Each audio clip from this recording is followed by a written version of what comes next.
News bulletin के पेश करता है काकाजी वेडिंग मॉल वुमेन्स एक्सक्लूसिव, मोती गली, चौमोहल्ला पैलेस रोड, हैदराबाद। अस्सलाम वालेकुम, आदाब। मैं हूं मोहसिन और आप देख रहे हैं BBN न्यूज़। आइए शुरुआत करते हैं आज के खबरनामे की और नजर डालते हैं हेडलाइंस पर। चीफ जस्टिस NV रमना ने हैदराबाद में international arbitration and mediation centre का रखा संग बुनियाद। मुअज़्ज़िज़ जजस, रियासती वुज़रा और दीगर ने की तकरीब में शिरकत।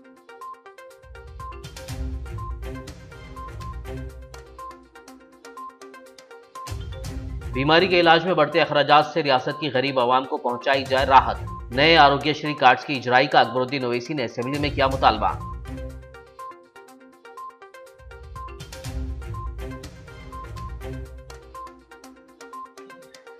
तमाम मज़ाहिब के अफराद और मजलूमों के हक के लिए लड़ने वाली है पार्टी मजलिस। असेंबली में अकबरुद्दीन ओवैसी का बयान, कहा रियासती हुकूमत के साथ मिलकर फिरका परस्त ताकतों को दी जाएगी शिकस्त।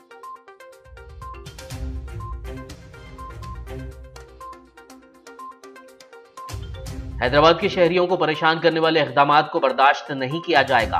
कंटोनमेंट एरिया में करंट और पानी बंद कर देने वजीर KTR का इंतबाह।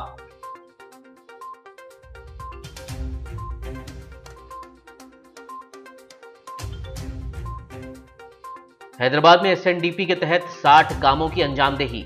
अराकीन असेंबली के सवालात पर वजीर बल्दी नज़्म नक्श KTR की वजाहत।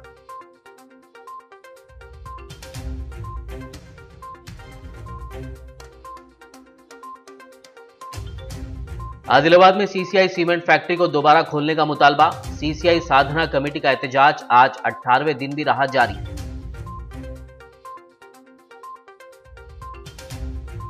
और अब खबरों की तफसील। सुप्रीम कोर्ट के चीफ जस्टिस NV रमना ने शहर हैदराबाद के रायदुर्गम इलाके में बैनुल अक़वामी मसालिहती मरकज़ यानी international arbitration and mediation centre की नई इमारत की तामीर के लिए संग बुनियाद रखा। तनाज़ात के हल के लिए यह भारत का पहला अहम मसालिहती मरकज़ होगा। नानक राम गुड़ा से ये मरकज़ फ़िलहाल आर्जी तौर पर काम कर रहा है। इस संग बुनियाद तकरीब में सुप्रीम कोर्ट के जज जस्टिस L नागेश्वर राव और justice Hema Kohli, supreme court के साबिक़ जज justice RV Ravindran, Telangana high court के चीफ जस्टिस सतीश चंद्र शर्मा, तेलंगाना के वुज़रा KT रामाराव, मोहम्मद महमूद अली, इंदिरा करण रेड्डी, तलासानी श्रीनिवास यादव, B सविता इंदिरा रेड्डी और Srinivas Goud, Telangana state planning board के vice chairman B Vinod Kumar, chief secretary Somesh Kumar और तेलंगाना हाई कोर्ट के जजेस के अलावा दीगर मौजूद थे। And everyone who has helped us in today's program and establishing. I never expected that within the short time they will give the land as well as money also. It's a great thing for us and I'm very happy. మీ అందరికీ కూడా మరి ఈ శుభ సందర్భంలో నా శుభాకాంక్షలు. ఈ Hyderabad international arbitration and mediation centre ప్రపంచ ఖ్యాతి పొందాలని చెప్పేసి వచ్చే సంవత్సరం ఈ పాటికి మరి Dubai international mediation centre arbitration సెంటర్తో పాటు లండన్ ఇంటర్నేషనల్ మీడియేషన్ ఆర్బిట్రేషన్తో పాటు सिंगापुर इंटरनेशनल आर्बिट्रेशन सेंटर अंत पेर తెచ్చుకోవాలని చెప్పి। मौजूदा दौर में बीमारी के इलाज में बढ़ते अखराजात से रियासत की गरीब आवाम को राहत पहुँचाने के लिए नए आरोग्यश्री कार्ड्स की इजराई का कायदे मुखन्ना अकबरुद्दीन ओवैसी ने असेंबली में मुतालबा किया। इस तरह उन्होंने नए राशन कार्ड्स की इजराई पर भी जोर दिया ताकि रियासत की गरीब मुस्तहक आवाम राशन कार्ड्स और आरोग्यश्री कार्ड्स से इस्तेफादा कर सकें। उन्होंने हुकूमत को इस बात का भी ऐलान करने का मशवरा दिया कि जिन लोगों के पास आरोग्यश्री कार्ड्स नहीं हैं उन लोगों का इलाज आयुष्मान भारत स्कीम के तहत किया जाएगा। ये गरीबों का फायदा होगा, हुकूमत को नेक नामी आएगी। अच्छे से आप कर रहे हैं, आयुष्मान भारत को भी आप इसमें लाए हैं। मेरी आपसे फिर से अपील है कि आप नए आरोग्यश्री कार्ड्स दीजिए, ऐलान करिए कि the ones who do not have Aarogyasri cards can apply, और ये ऐलान करिए कि the one who do not have an Aarogyasri card will be treated in Ayushman Bharat. At least कुछ तो आप उनको एक चीज दीजिए, बिकॉज बहुत सारे गरीब लोग हैं जिनके पास आरोग्यश्री कार्ड नहीं होने की वजह से दे आर सफरिंग सर। और most important, I would like to once again come on record and say that the CCU charges needs to be relooked into sir. CCU के जो चार्जेस आरोग्यश्री में है बहुत कम है सर, बहुत कम है। एक दिन में वेंटिलेटर चार्जेस, बाईपास चार्जेस और उसके बाद नर्सिंग चार्जेस, डॉक्टर चार्जेस और ऑक्सीजन, ये सारे चार्जेस को निकाल लेते हैं तो सर कई दवाखाने 20,000, 40,000, 50,000, 1 लाख तक भी लेते हैं, लेकिन आरोग्यश्री में सिर्फ 4,000 रुपए दिए जाते हैं। इसमें नहीं होगा। What is happening is that many hospitals are refusing critically ill patients and they are being asked and forced to make a payment. So kindly look into it, sir. It is very important and I hope that Telangana कानून साज assembly में आज मजलिसी floor leader Akbaruddin Owaisi ने fruit market की मुंतकिली से fruit कारोबारियों और इससे जुड़े कई खानदानों को दरपेश मसाइल पर रोशनी डाली और उनके हल के लिए वक्फ बोर्ड की ज़मीन पर आर्जी फ्रूट मार्केट बनाने की तजवीज़ पेश की। इसी तरह उन्होंने उस्मानिया अस्पताल, निज़ामिया तिब्बी कॉलेज की इमारतों की तामीर व मरम्मत के अलावा टिम्स अस्पताल के कॉन्ट्रैक्ट अमले को परमानेंट करने की दरख्वास्त की। मैंने एक प्रपोजल चीफ मिनिस्टर साहब के सामने लास्ट सिटिंग में रखा था कि फ्रूट मार्केट को आप वक्फ बोर्ड की जमीन पर ला लीजिए। मैं अभी भी कह रहा हूं, आप नई मार्केट बनाइए, जरूर बनाइए। मैं सारे फ्रूट वेंडर से लिखाकर दस्तखत करा कर देता हूं कि जैसे साल 2 साल में फ्रूट मार्केट तामीर हो जाएगी, वो वक्फ बोर्ड की जमीन से नए फ्रूट मार्केट में चले जाएंगे। लेकिन आज वो लोग रोड पर हैं, कई खानदान मुतासिर हैं। हमदर्दी के साथ इस मसले को देखिए। जरूर मैं कहूंगा कि दवाखाना आना चाहिए। हाई कोर्ट का ऑर्डर भी उनको मिला, लेकिन उसके बाद भी डिमोलिशन हुआ। मैं ये नहीं कह रहा हूं कि आप वहां पे दवाखाना नहीं बनाइए, बिल्कुल बनाइए।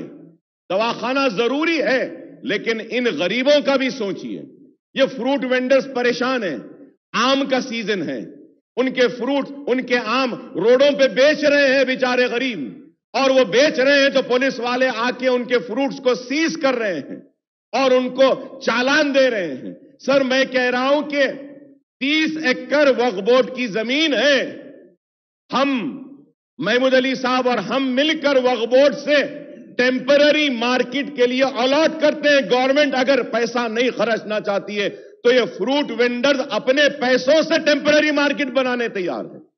आप सिर्फ इजाजत दे दीजिए। दरखास्त करता हूं कि उस्मानिया हॉस्पिटल को लीजिए, उस्मानिया हॉस्पिटल को भी बनाइए। निजामिया तिब्बी कॉलेज का आपने दौरा किया, आपका शुक्रिया साहब, मिनिस्टर साहब का। निजामिया तिब्बी कॉलेज और यूनानी हॉस्पिटल को जो चीजें थी हमने आपको दी, उसमें से बहुत सारी चीजें हुई हैं। बिल्डिंग रेनोवेट करने के लिए भी मैं आपके जरिए दरखास्त करूंगा। और उसके साथ ही साथ panel speaker sir, through you I would like to make a submission and a request to honourable health minister साहब। Sir, we had appointed on contract basis in Telangana Institute of Medical Sciences few employees. Their contract is ending on 31st of March. We need to renew their contracts. All the staff working there, clinical and non-clinical staff, have made a representation asking the government to regularize the services. Yeah, please. भैया उसमें वो teams hospital का क्या है, पहले अपन जल्दी में जब कोरोना के टाइम पे to take care of the corona patients, अपन कोरोना के लिए वो हॉस्पिटल खुल चुके हैं। अभी कोरोना खत्म होने के बाद उसको सुपर स्पेशलिटी हॉस्पिटल बनाना चाहते हैं गवर्नमेंट। सुपर स्पेशलिटी हॉस्पिटल के लिए यू नीड थिएटर्स, आप तो सब जानते हैं। तो उसके तरीके से ICU wards supported by department wise बनाना चाहिए हैं। उसमें हम देखते हुए गवर्नमेंट ये डिसीजन लिए, जो टेम्पररी बेसिस में जो एम्प्लॉयज को हम ले चुके हैं उन लोगों को परमानेंट रिक्रूटमेंट में वेटेज दे के we want to make them as a permanent employees. So government will give some weightage so that they can be selected as a permanent employee. So we are not closing TIMS. TIMS, we are making it as a super specialty hospital. TIMS, we want to recruit permanent employees, specialized and qualified employees को हम recruit करना चाहते हैं.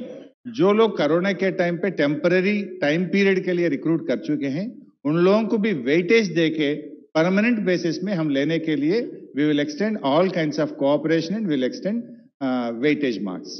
Thank you honourable minister साहब। मैं यही कहना चाहता हूं कि कोरोना के वक्त, बुरे वक्त, जरूरत के वक्त लोग आगे बढ़ के अपने सर्विसेज दिए। अब कोरोना खत्म हो गया तो हम उनके सर्विसेज को खत्म ना करें और उसको किस तरीके से हम एकोमोडेट कर सकते हैं उसको भी देखना चाहिए। नहीं तो एक पैगाम ऐसा जाएगा कि जरूरत के वक्त हमारा इस्तेमाल हुआ, जरूरत खत्म हो गई और हमको फेंक दिया गया। ऐसा ना हो, इसके लिए मैं आपकी तवज्जो चाहता हूं। मजलिसी फ्लोर लीडर अकबरुद्दीन ओवैसी ने असेंबली में बात करते हुए कहा कि मजहब की बुनियाद पर तरक्की में रुकावट बनने वालों को कामयाब होने नहीं दिया जाएगा।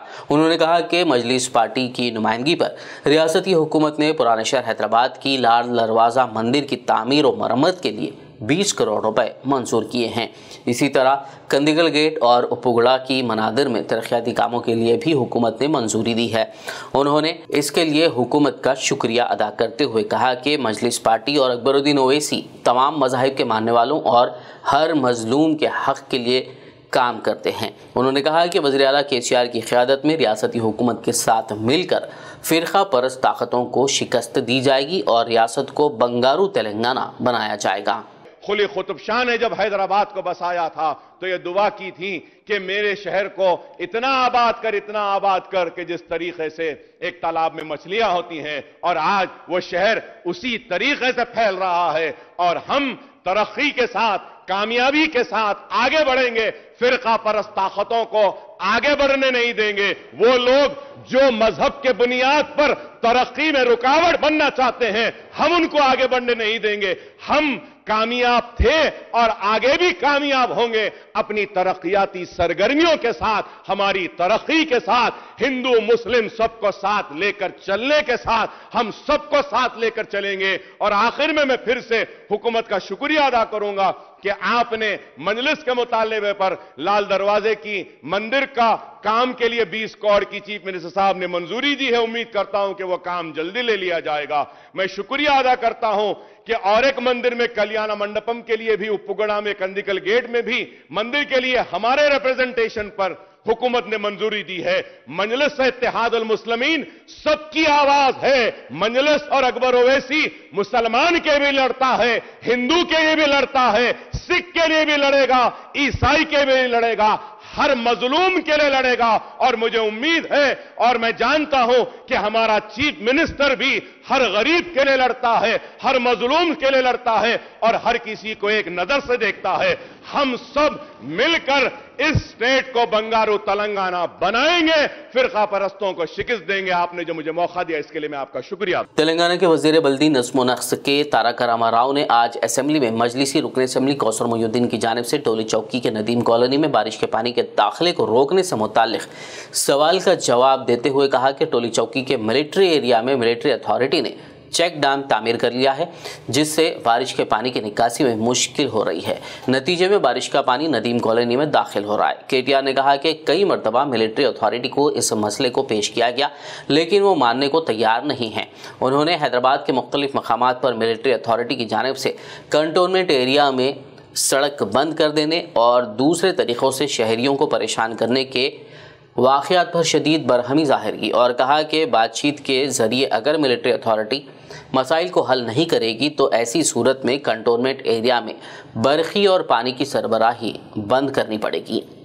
कई प्रपोजल दिए गए थे, मगर उस प्रपोजल्स को मंजूर किया गया था 2020 के दरमियान में, और जिस वक्त टेंडर प्रोसेस आया और एजेंसी काम करने के लिए आई थी, जो बुल्कापुर नाला मेरे पास से जाता है, जो गच्चीबौली से शुरू होता है, जो हकीमपेट, और हकीमपेट पे जो आर्मी वाले हैं, वो आर्मी वालों की वजह से जो नुकसानात का सामना करना पड़ रहा मेरे को, और मैं मंत्री साहब को भी बताया था और मंत्री साहब भी देखकर आर्मी वालों से बात करते और GHMC के आला अहदेदार हैदराबाद कलेक्टर साहब भी बात करते बताए थे। मगर उसके बाद फिर एक नया प्रपोजल दिए थे हम, जो बुल्कापुर नाले को रेती बौली के पास से डाइवर्शन कर मूसी नदी के लिए, मगर वो प्रपोजल आज तक पेंडिंग में है। और उसी तरीके से कई प्रपोजल टेंडर हो चुके, मगर SNDP के तहत जो कामा सैंक्शन हुए वो कामों को चालू नहीं किया जा रहा है। मैं ख़ास तौर से म्यूनसिपल मिनिस्टर साहब को बताना चाहता हूं, और साथ ही साथ ये भी बताना चाहता हूं, जो बहादुरपुरा हल्के के अंदर अलजुबेल कॉलोनी का एक नाला SNDP के अंदर वो भी मंजूर हुआ, मगर वो भी काम। आपने जो बात कहा कौसर साहब, बुल्कापुर नाले की जो आपने बात कहा, जो आपने हमारे शातम तालाब में जो तकलीफ हुई थी, नदीम कॉलोनी में जो तकलीफ हुई थी, जहां हम लोग गए थे साथ में, और आप और हम और हैदराबाद के एमपी साहब भी थे। इस बात को लेकर मेरे को भी बहुत चिंता है, क्योंकि ये केंद्र सरकार जो है कंटोनमेंट में, खास जो हमारे मिलिट्री अथॉरिटीज है, बेवजह तकलीफ पहुंचा रहे हैं हैदराबाद की आवाम को। हमने बहुत बार शिकायत किया उनको। कंटोनमेंट में एक तरफ रोड बंद कर देते हैं और दूसरी तरफ यहाँ पे बुल्कापुर नाला पे एक चेक डैम बांध के, वो शातम तालाब आज उसकी जो हालत है, एक तरफ से ఒక వైపేమో కంటోన్మెంట్ లో చెక్ డ్యామ్ గట్ట అక్కడ నీళ్ళు ఆపుతున్నారు సార్, దానివల్ల నదీం కాలనీ మునిగిపోతున్నది. పోనా శాతం చెరువు నుంచి కిందికి ఆ గోల్కొండ కింది నుంచి ఏఎస్ఐ వారు పర్మిషన్ తీసుకొని కిందికి నీళ్ళు వదిలి పెడదామంటే అక్కడ ఏఎస్ఐ అడ్డం, ఇదికేమో కంటోన్మెంట్ అడ్డం అధ్యక్ష.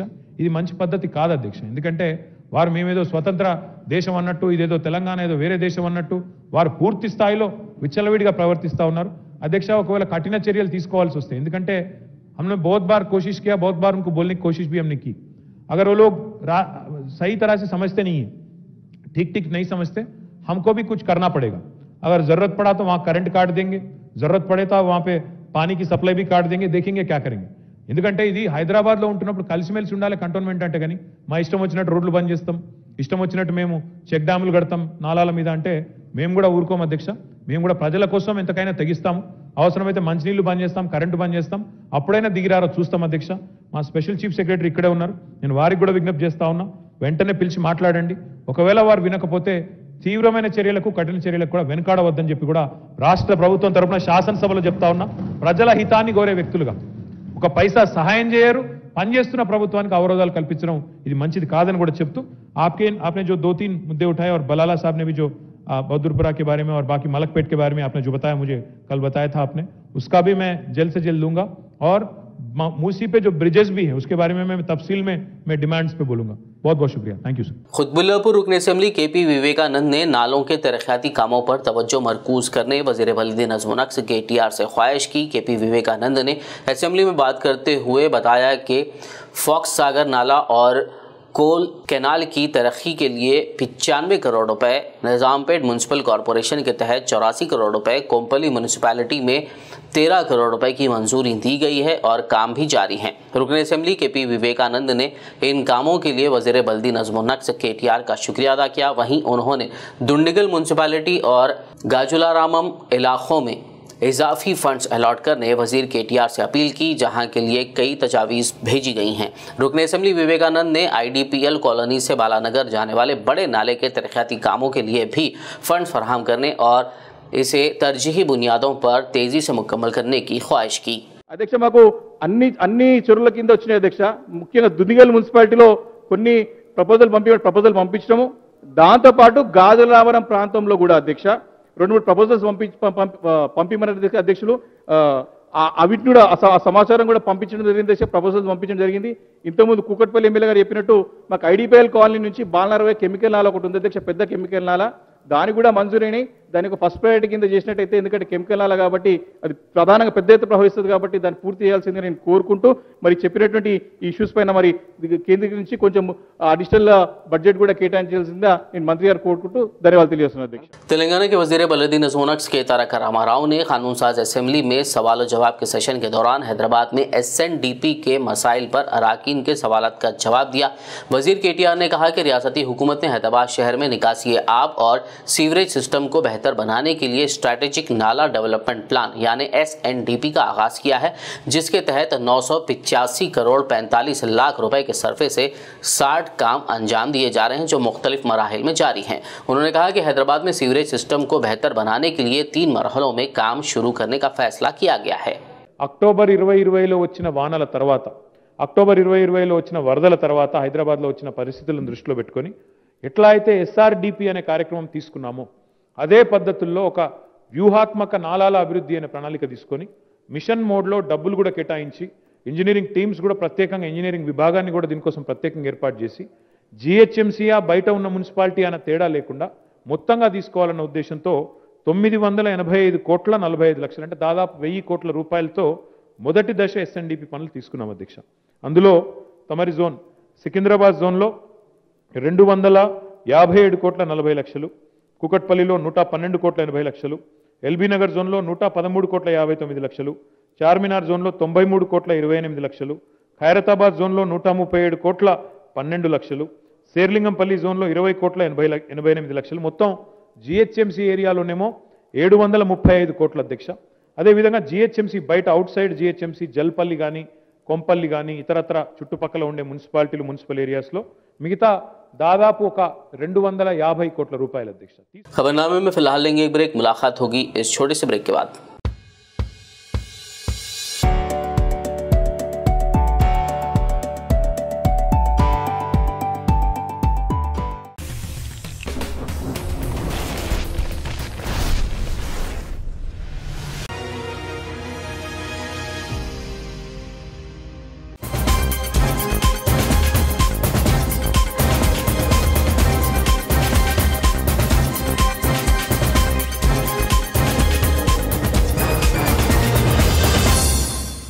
ब्रेक के बाद खबरनामे में आपका दोबारा खैर मकदम है। आगे बढ़ते मजीद खबरों की जानिब।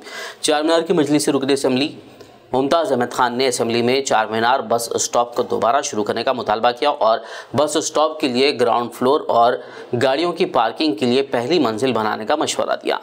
हमारे केडी रमाल साहब सुनिए मेरी बात को आप, मेरी रिक्वेस्ट है कि चारमीनार बस डिपो को वहां से जो बस स्टैंड को जो वहां से हटा दिया आप, जो चारमीनार पर्यटन जोन के अंदर वहां पर पार्किंग लॉट बना रहे हैं, वहां पर बसेस जो आ रहे हैं, बसेस टर्न लेने के लिए काफी तकलीफ है। सराउंडिंग में आधा घंटा ट्रैफिक पूरी जाम हो जाती। तो कोटी के ऊपर जिस तरीके से बस स्टैंड बनाया गया, जैसा कि नीचे से बसेस पास हो रहे हैं, ऊपर ऑफिसेस बनाए गए, उस तरीके से डिजाइन करके नीचे से बसेस को पास करिए और ऊपर आप पार्किंग लॉट बनाइए। चूंकि वहां के अतराफ के लोगों को काफी दुश्वारी हो रही, तो मेरी आपसे गुजारिश है कि अपने आरटीसी मिनिस्टर साहब और हमारे म्युनिसिपल एडमिनिस्ट्रेशन मिनिस्टर साहब कंसर्न करके वो डिजाइन करे तो मुनासिब रहेगा। शुक्रिया। मुमताज अहमद खान साहब, जो आप जिक्र कर रहे हैं साहब, आपके पास जो बस स्टैंड था वो जो पेडेस्ट्रियनाइजेशन प्रोजेक्ट में जो है उसको डिमोलिशन कर दिया है। तो पेडेस्ट्रियनाइजेशन प्रोजेक्ट में जो डिमोलिशन हुआ है उसके वजह से जो है वहां पे हमारे को बस स्टैंड नहीं रहा। बस स्टैंड अगर रहता था तो चारमीनार, अब चारमीनार में क्या हो गया था, वो हेरिटेज बिल्डिंग हो गया, उसके वजह से पोल्यूशन के वजह से जो है वहां पे बसें चलाना नहीं है बोल के डिसीजन लिए हैं। अगर आप समझो वहां पे फिर बस स्टैंड बनाने के लिए वो जगह जो जेएचएमसी को दिया गया था उसमें अगर हम हमारे को सौंप दिया तो हम जरूर जो है वहां पे बस स्टैंड चलाएंगे, बस स्टैंड बनाएंगे और वहां से जो है बसें चलाएंगे। जैसे हमारे आपने जो जिक्र किया है, हमारे म्युनिसिपल एडमिनिस्ट्रेशन मिनिस्टर साहब भी राजी है, तो उन्होंने जेएचएमसी के तरफ से जो है आपने जो बताया है उसके लिए साहब भी एग्री हुए हैं। जरूर हम जो है मतलब మీరే ఇషారా ఇచ్చిరన్నా అందుకని ले నేను కట్టిస్తాను చెప్తలే सारे కట్టిస్తా అన్నాడు। उन्होंने खुद बना के दे तुम बोल के बोले साहब बहुत शुक्रगुजार हूं हम म्युनिसिपल एडमिनिस्ट्रेशन मिनिस्टर साहब को और ओल्ड सिटी एमएलएस को। और दूसरी बात है साहब, मैं आपको कल के हमारे डिमांड में भी बताया साहब, बहादुरपुरा के मजलिस रुकन असम्बली मौज़म खान ने असम्बली में मुतालबा किया कि आरटीसी बसों की तादाद में इजाफा किया जाए और पुराने शहर हैदराबाद में मिनी बसें दोबारा शुरू की जाएं। उन्होंने ये भी मुतालबा किया कि आरटीसी बस ड्राइवरों को हेल्थ बेनिफिट्स फराहम किए जाएं, जिस पर रियासती वजीर ट्रांसपोर्ट पी अजय कुमार ने जवाब दिया कि ओल्ड सिटी के अंदर मिनी बसेस बंद कर चुके हैं, आरटीसी लॉस में जा रहा है। बड़ी बस पर किलोमीटर 25 रुपीज़ जाता है, छोटी बस पर किलोमीटर 15 रुपीज़ जाता है। सर, मैं आपके जरिए मिनिस्टर साहब से एक पूछना चाह रहा हूं, साहब पब्लिक में एक बेचैनी है, पब्लिक में एक तकलीफ है जो बसेस सर्विस नहीं रहने की तरफ से। आप मॉर्निंग आवर्स में और इवनिंग आवर्स में चलाइए सर। आप बीच में जो दिन का वक्त आता है, डिपोज कई जगह बंद है। डिपोज जो हमारे ग्रेटर हैदराबाद म्युनिसिपल कॉरपोरेशन में कई डिपोज है, वहां पर ठहरा करके हैवी रश के वक्त पे बसेस चलाइए, मिनी बस साहब काफी जरूरत है सर। ओल्ड सिटी के अंदर बाई लेन्स है, छोटे छोटे गलियां हैं, वहां पर बड़े बसेस नहीं चल सकते। उसको देखते हुए हमारी पार्टी की तरफ से एक रिप्रेजेंटेशन किया गया था, जो पिछली गवर्नमेंट क्या बोलते सो एक्सेप्ट करी थी मिनी बसेस चलाने के लिए। बस सर, आरटीसी एम्प्लॉयज को गवर्नमेंट ऑफ तेलंगाना की जानिब से यह कहा गया था एक आपके लिए हॉस्पिटल बनाया जाएगा। साहब हॉस्पिटल बनने के वक्त बनेगा, आप और हम आज प्राइवेटली एक ड्राइव करते हैं, एक 1 आवर की, हाफ एन आवर की, सिटी में ये कोने से वो कोने को जाते हैं तो किस तरीके से हालत थक जाती। वो आरटीसी ड्राइवर सुबह से लेकर 8 घंटे तक नॉन स्टॉप इस ट्रैफिक के अंदर हैदराबाद शहर के अंदर बसेस चलाते हैं और दुनिया का वो लोगों को समझो आप तकलीफ होती है। उनकी बीमारी के लिए हॉस्पिटल बने वक्त बनेगा सर, जब तक दूसरे कोई हॉस्पिटल्स में इंतजाम कराकर जितने भी एम्प्लॉइज बीमार पड़ते हैं, कुछ परेशानी आती है तो उनका इलाज का इंतजाम कराने लगाइए। और second sir, total RTC department में 48,000 वर्कर्स है। आप पे स्केल 2017 से आरटीसी ड्राइवर्स को नहीं दे रहे हैं। आप आज 2021 आ गया सर, आज तक भी पे स्केल नहीं मिला। और एवरी 6 मंथ्स में आरटीसी को डीए दिया जाता था, वो डीए को रोक दिया आप लोग। फ्रॉम 3 ईयर्स से कोई डीए मिल रहा नहीं। 1000 करोड़ रुपया जो है हमारे एक्सचेकर से जो है कि आरटीसी को दिए। कौन सा ऐसा हुकूमत था सर जो आरटीसी को इतना पैसा जो इससे पहले दिया था? कोई हुकूमत नहीं दिया था। इसको बचाने के लिए हमारे साहब जो है जिद्दोजहद लड़ रहे हैं। इसके वजह से जो है आपको जितना इसमें मतलब आरटीसी के ऊपर जो दर्द है, जो आप जो बता रहे हैं, हम उससे ज्यादा जो है हमारे को उसके ऊपर कंसर्न है सर। आप बोले ऐसा जो अगर कोई एक आध रूट में अगर आपको मिनी बसेस चाहिए तो आप मेरे को आप जिक्र करिए साहब, जरूर मैं वो ये करता हूं। और दूसरी बात है, आप जो आंकड़े जो मांगे हैं सर, उसमें एक जरूरी कहना है कि आज तक जो है कोई डिपो क्लोज नहीं हुआ है सर। अब वो जीएचएमसी होने दीजिए या पूरा स्टेट होने दीजिए, जितने भी 97 डिपोज है, 97 के 97 डिपोज चला रहे सर। कोई ऐसा एक भी डिपो नहीं है जो है हम बंद करें सो है। तमानियत रोजगार फील्ड असिस्टेंट्स ने तेलंगाना असेंबली के मुहासरे की कोशिश की, ताहम उनको पुलिस ने हिरासत में ले लिया। एहतजाज कर रहे फील्ड असिस्टेंट्स का कहना था कि 14 साल तक फील्ड असिस्टेंट के तौर पर काम करने के बावजूद सरकारी फराइज से बरतरफ करना नाइंसाफी है। उन्होंने कहा कि तकरीबन 20 माह से वो मुश्किल सूरत हाल का सामना कर रहे हैं। उन्होंने फौरी तौर पर मुलाजमत पर रखने का मुतालबा करते हुए हुकूमत के खिलाफ नारेबाजी की। 20 నెలల మా జీతాలు లేక రోడ్ మీద పడ్డాం సార్ మేము। ఈరోజు మా బతుకు తెరువు కోసం మొరపెట్టుకోవాలంటే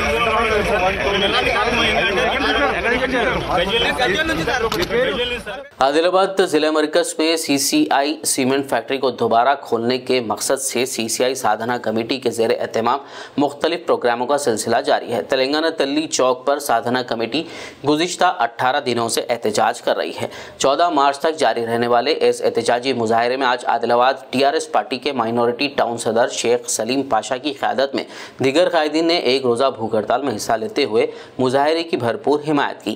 इस मौके पर Adilabad municipal vice chairman Zaheer Ramzani ने मोहम्मद अत्थरुल्लाह, मोहम्मद अशरफ अली, सैयद साजिदुद्दीन के हमरा एहतजाज में शरीक अफराद को फूल पहनाकर उनकी हौसला अफजाई की। इस दौरान एहतजाजी अफराद ने मरकज़ की बीजेपी हुकूमत के खिलाफ नारे बुलंद करते हुए सीसीआई फैक्ट्री को दोबारा खोलने का पुरजोर मुतालबा किया। सीसीआई साधना कमेटी के कन्वीनर, को कन्वीनर्स के साथ हम लोग आज एक दिन रिक्शा में बैठे। हमारा मुतालबा भी यही है कि जल्दी से जल्द सीसीआई को रीओपन करें और अगर आप लोग अगर रीओपन नहीं कर सकते तो हमारे स्टेट गवर्नमेंट को हैंडओवर करिए। कि हमारी स्टेट गवर्नमेंट कई मरतबा सेंट्रल गवर्नमेंट को जाके सेंट्रल सीसीआई मिनिस्टर को मिले, सेंट्रल इंडस्ट्रियल मिनिस्टर्स को मिले, कई मरतबा रिप्रेजेंटेशंस दिए, कई मरतबा केटीआर साहब हमारे इंडस्ट्रियल मिनिस्टर तेलंगाना, इन्होंने भी कई मरतबा रिप्रेजेंटेशन दिए कि सीसीआई को रीओपन करो। क्योंकि पूरे तेलंगाना में जो पीछे डिस्ट्रिक्ट है वो आदिलाबाद डिस्ट्रिक्ट है। आदिलाबाद डिस्ट्रिक्ट में रोजगार होना है तो सीसीआई को रीओपन करना है। सीसीआई रीओपन करे तक इंशाल्लाह हम ऐसे ही धरना करते हुए हम इसको आगे बढ़ाते रहेंगे इंशाल्लाह। Secunderabad cantonment ward number 2 Arjun Nagar का साबिक कंटोनमेंट रुकन सादा केशव रेड्डी ने दौरा करते हुए अवाम से मुलाकात की और मसाइल दरियाफ्त किए, जिस पर मुकामी अवाम ने छोटी पाइपलाइन के बजाय बड़ी लाइन की तनसीब व दीगर तरक्याती काम की ख्वाहिश की। बगौर समाअत करके मसाइल के जल्द हल का तयक़ुन दिया और उन्होंने ड्रेन लाइन की तंसीब के लिए 18,35,000 रुपए की मंजूरी और कामों के जल्द आगाज़ का तयक़ुन दिया। इस मौके पर नरसिंह मुरली, मधुशंकर, रामुलू, रामचंद्र, स्वरूपा साई और दीगर मौजूद थे। हल्के असेंबली जहीराबाद के नियालकल मंडल के मौजा गुंजेटी में नामालूम शरपसंद अनासर की जानिब से 2 दिन कबल ईदगाह के अहाते की अराजी पर भगवा झंडा गाड़ा गया था। मौजा गुंजेटी के लोगों ने सदर मजलिस जहीराबाद मोहम्मद अत्तर अहमद को इसकी इत्तला दी, जिस पर उन्होंने डीएसपी शंकर राजू और तहसीलदार नियालकल शबाना बेगम से फ़ोन पर बात करते हुए इसे रोकने और शरपसंद अनासर के खिलाफ कार्रवाई का मुतालबा किया। पुलिस ने फौरी हरकत में आते हुए इस भगवा झंडे को वहां से निकाल दिया।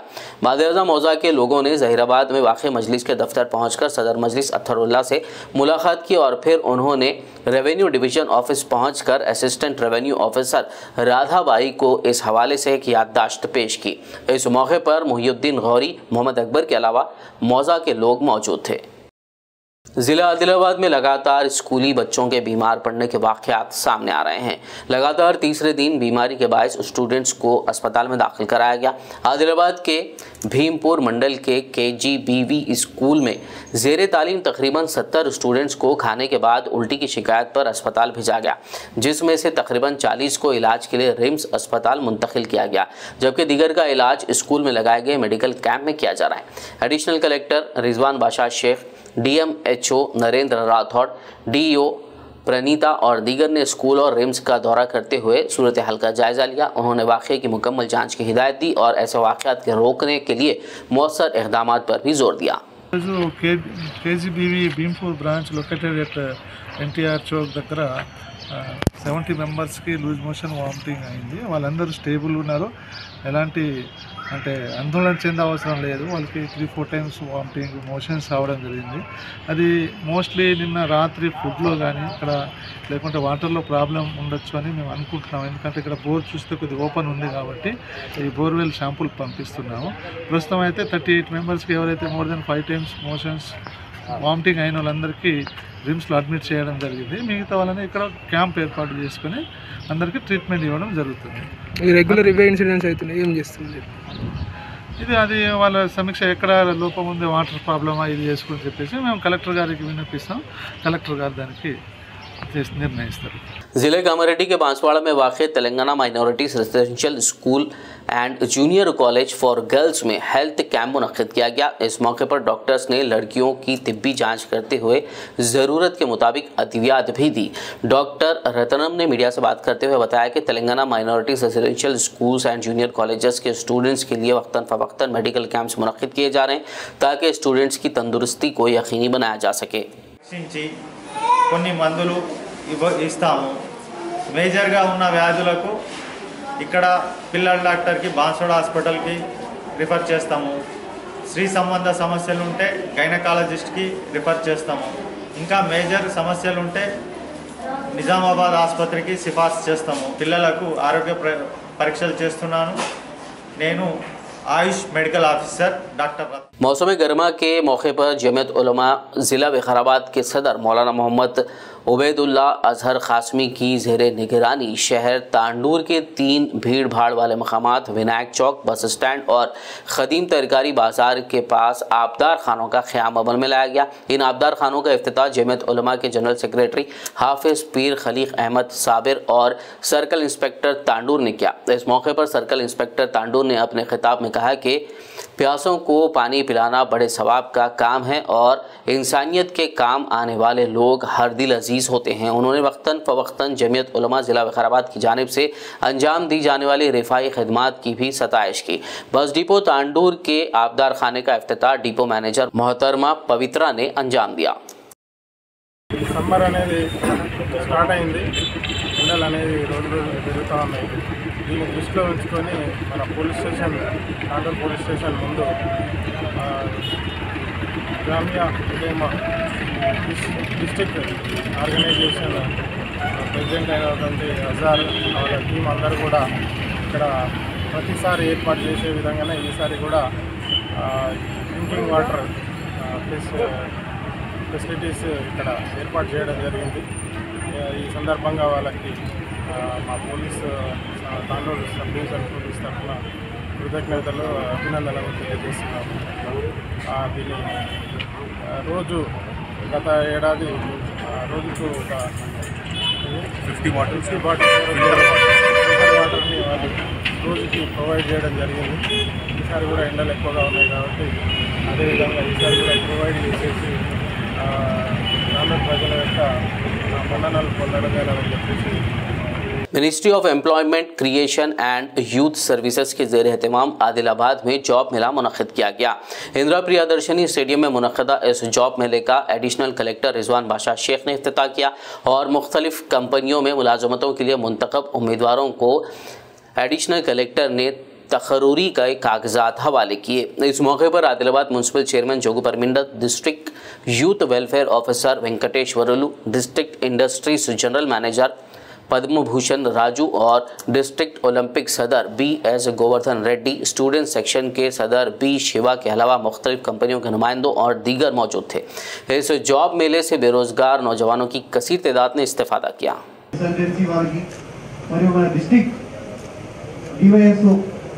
ఆధ్వర్యంలో ఈ జాబ్ మేళా కండక్ట్ చేస్తున్నాం. సో ఈరోజు వచ్చిన యువత అందరికీ కూడా ప్రత్యేకమైన నమస్కారాలు. సో చాలా రోజుల తర్వాత ఈ అవకాశం మన ఆదిలాబాద్ జిల్లాలో ఉన్న వాళ్ళందరికీ కూడా వారి చెంతనే వచ్చి ఈ ఇనిషియేటివ్ని తీసుకోవడం జరిగింది. సో ఆల్మోస్ట్ 2000 వరకు జాబ్స్, ఇంకా క్యాండిడేట్స్ రిజిస్ట్రేషన్స్ ఎక్కువ ఉంటే కూడా they are ready to take more number of candidates. ఇప్పుడు దాకా నాకు వచ్చిన రిజిస్ట్రేషన్ నెంబర్ చూసుకొని 1920 మెంబర్స్ మాత్రమే రిజిస్ట్రేషన్ చేసుకున్నారు. शहर हैदराबाद के हबीबनगर पुलिस स्टेशन हुदूद के राउडी शीटर्स की काउंसलिंग की गई। इंस्पेक्टर M नरेंद्र ने SI रामाराव के हमरा हबीबनगर के राउडी शीटर्स को तलब करते हुए उनकी काउंसलिंग की और उन्हें किसी भी मुजरिमाना वाक़यात में मुलव्विस ना होने की हिदायत दी।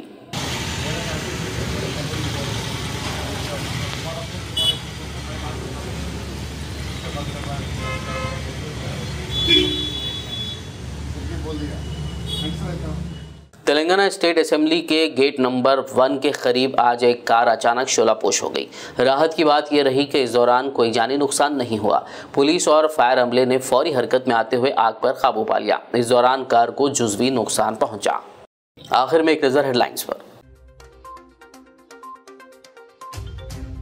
चीफ जस्टिस NV रमना ने हैदराबाद में international arbitration and mediation centre का रखा संग बुनियाद। मौजूद जजेस, रियासती वुज़रा और दीगर ने की तकरीब में शिरकत।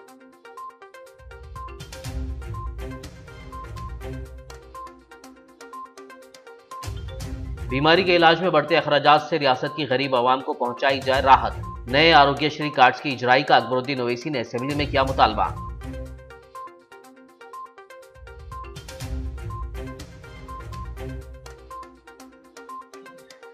तमाम मज़ाहिब के अफराद और मजलूमों के हक के लिए लड़ने वाली है पार्टी मजलिस। असेंबली में अकबरुद्दीन ओवैसी का बयान, कहा रियासती हुकूमत के साथ मिलकर फिरका परस्त ताकतों को दी जाएगी शिकस्त।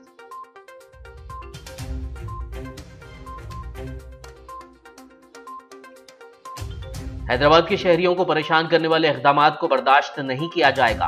कंटोनमेंट एरिया में करंट और पानी बंद कर देने वजीर KTR का इंतबाह।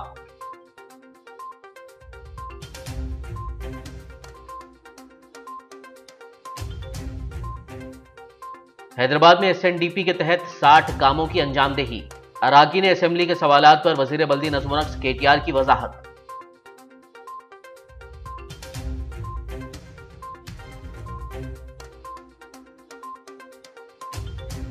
आदिलाबाद में CCI सीमेंट फैक्ट्री को दोबारा खोलने का मुतालबा। CCI साधना कमेटी का एहतजाज आज 18वें दिन भी रहा जारी।